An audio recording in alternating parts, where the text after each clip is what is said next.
السلام عليكم اخوتي خواتاتي، بخير لاباس عليكم. اليوم محتفلين بالذكرى العشرين ديال يعني 11 سبتمبر ديال نيويورك. هانتوما كتشوفوا ماشي انا المحتفل، هما المحتفلين. انا غادي نشوف شي حاجه هنايا، شهدوا ديال الاطفاء في كل مكان.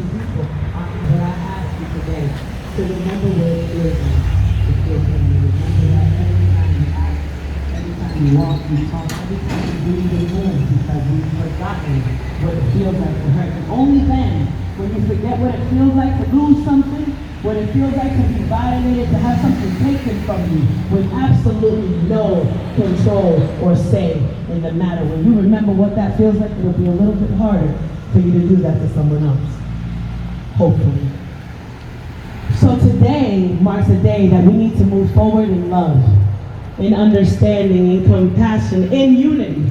And unity should not come only from acts of terror. Unity should come at all times, because I think we've proven time and time again that when we come together, magical things happen. Part of the problem is that too many people are walking around this world feeling unseen, feeling afraid to be themselves. That is no longer acceptable. So I ask you to remember for a moment what you dreamed of being when you were a child. What did you dream of being when you wanted to grow up? Nobody says I want to grow up to be a widow.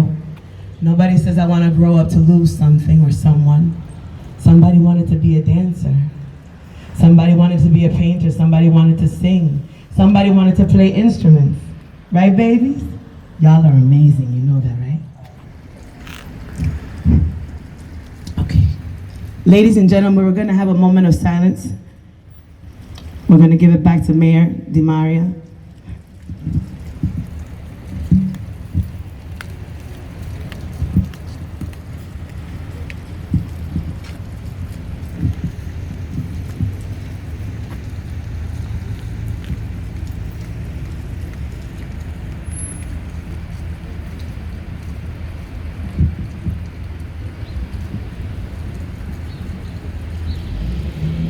دقيقة صمت.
Thank you, ladies and gentlemen. And after we have just asked you for silence, I ask you now to never again forget your voice, because it's finding your voice, in finding your voice, that you can make things happen and make a change. So this poem I wrote for people that, for whatever reasons, for the reasons that many of us choose to not become. If you have some magic inside your spirit, if there was something that you wanted to be once, there's still time, because you're still breathing.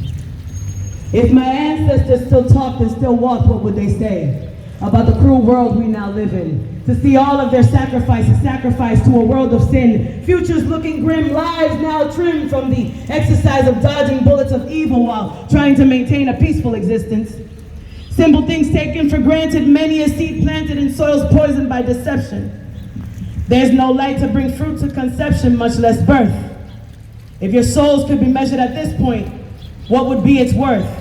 For day after day, we seem to take for granted all of the gifts and seeds by life planted, opportunities falling like autumn leaves in the wind. Close your eyes, extend your hand, pull out your shirt, create a basket with your skirt. Dream something, want something, do something.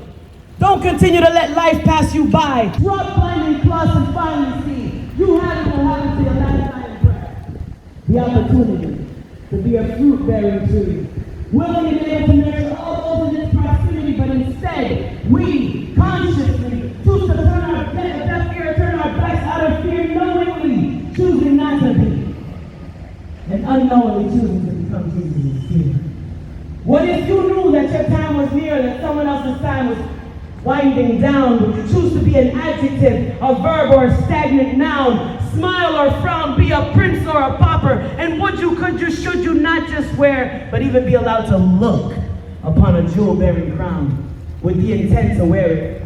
Tell me now how you see fit, that we've lost our belief in love, truth, and loyalty, respect, honor, and affection given genuinely. How easy it is for all of them to stand there and expect from me, when they can't even look in the mirror and see what Jesus would see. The greater good, spiritual Robin Hoods of their dream robbing capabilities. Actually, that's what being a poet has done for me. Mad random, I know, but as my thoughts wander to and fro, I ask you, each and every one of you here this morning, if you truly knew that the sky was your limit, how tall would you be willing to grow? I stand here before you as a mother of 3, grandmother of 4. I have been homeless. I have struggled. I know what it's like to be unstable. I know what it's like to want to not live. I know what it's like to not want to breathe. I know what it's like to want to give up. And I also know what it's like to push through and make it happen no matter what. We are resilient beings, and the moment we forget that, all things go by the wayside. We are being led by people that see the importance in bringing people together. Thank you, Mary Maya. I appreciate you. I appreciate anyone that has a position of authority. Anyone that has a position of authority that uses it for the greater good.